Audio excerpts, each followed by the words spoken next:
I started lifting when I was in the military. I think the catalyst to bodybuilding was my first sergeant. He was a very big guy.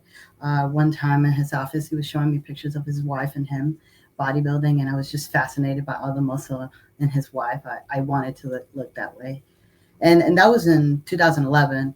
It wasn't until 2019 where I think I was getting a lot of in my algorithm, in my social media algorithm, I was getting a lot of local bodybuilders in Tampa. Tampa's very big with bodybuilding. You know, we have a lot of female women's physique athletes here, and I think I saw Rachel Daniels at either the Tampa Pro or the New York Pro, and she just looked so amazing. And I was like, I want to look like that one day. I want to do this, and then I looked at the local bodybuilding gym at my 40. I looked for a coach there, and I found Gina, and that was the beginning of my bodybuilding, career or bodybuilding, you know, Yeah, and Gina she competition. mentions is the Gina she mentions is IFBB Pro Gina Carraro, uh, bodybuilder. As you know, Gina, she competed this year. Now she's retiring. She's also sponsored by a dear friend of mine, Eunice Martinez Kitchens of Bad Rap. She's also with Yes, the team coach pros. That's her, Helen Trevino, Irene Anderson, and Jay Fuchs. And that's a good combination. I mean, nobody's known each other for a long time. yeah. Yeah. Yeah. So you were in the military. When did you get in, and what was that? What was your position before you got out?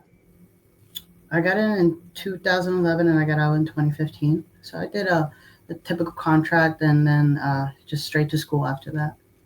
hmm And go to school. And like I said, that's the thing for anybody who gets in the military. It's a very regimental lifestyle, and I think that really can help for, especially for a bodybuilder, because I have quite a few Oh ladies yeah, who've been on here who's either been in the Marines, Army, Air Force, you know, and that lifestyle helps, especially for discipline. That's the most important part for bodybuilder and discipline. Yeah.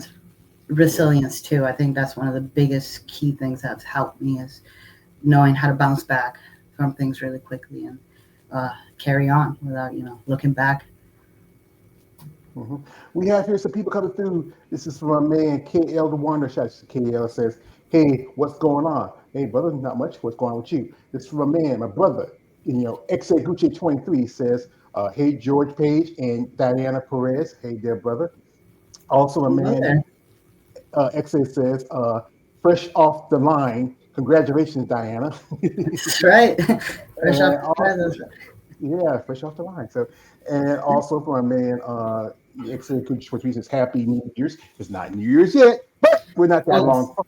Yeah, and also this is from a man, Stephon Play. Good afternoon. Congratulations on your pro card, and good Thank luck. you. Yeah, so good luck. So, what was your first show? What was that experience like for yourself? First show was Clash. I'm a hashtag Clash girl. It was in Orlando, and I got it was last place in my class, third place, but I got uh, I got pretty lean, um, little muscle, and obviously the feedback was you have to grow. But I think that's when I knew like that when I stepped on stage and I saw myself. That's when I knew like I want to keep doing this. I just fell in love with the stage. Yeah, because this is a sport you really have to have a love for, especially Yeah, it's very tough. It's a sport that can be mentally, physically, emotionally, and also financially stressful, and especially for women, it's a lot harder for y'all ladies to build muscle a certain way. And I mean, it takes a lot of work and concentration. It's again the whole thing with the discipline and consistency that's involved with most people when they think about bodybuilding they think about steroids. It's like everybody thinks steroids. You like to be Arnold, but no, no. Even Arnold had to work hard. It takes time. So, you turned pro at the national championships. What was the show that got you? Because you had to be regional qualified. What was the show you got your regional qualification in? well, my first qualification was in last year at Tournament of Champions in Sarasota. But that same prep, that was like a startup show, or to like get me used to the stage again. And then I did Hurricane, and I also got a qualification there. So both shows, I guess. That's very good. Take the time because I think you usually you can have a year before you do nationals. I know a Oh lot of yeah. coaches say, yeah, take the time off to grow and work with things. And what do you feel is that really inspires you when you get on that stage? 'Cause you definitely it's tough because you got there, you're halfway butt naked. You're tired, you're dehydrated. You know, Yeah. what gets you, someone like yourself, to get up there on that stage, and just do what you do. What gets me to do it?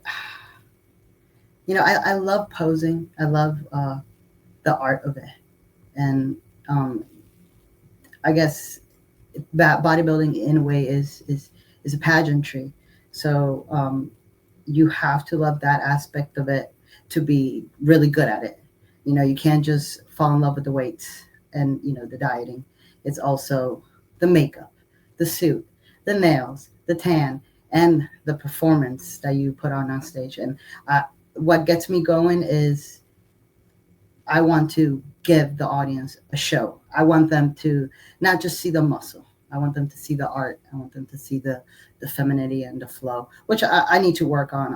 I'm very the way I pose is very classic-ish, kind of masculine, and my my presence needs to be more feminine, and that's something that I need to continue working on, and it's going to improve as I continue doing this. But it's the performance that gets me going. Yeah, because posing is very most part, especially in the women's bodybuilding and physique division. Because in the other divisions, you don't have to do a lot of poses, just got to do a lot of quarter turns. And you Yeah. mentioned Rachel Daniels, aka the real Lois Lane, who is a pretty good poser. Hmm. She's been a two-time Olympian. I Yes. think that show you might be thinking of, she did New York Pro because I don't think she ever did Tampa. Because I know Yeah. she lives in Florida, but It might have been I, New Year Pro. yeah, she got her It first was during qualification. COVID.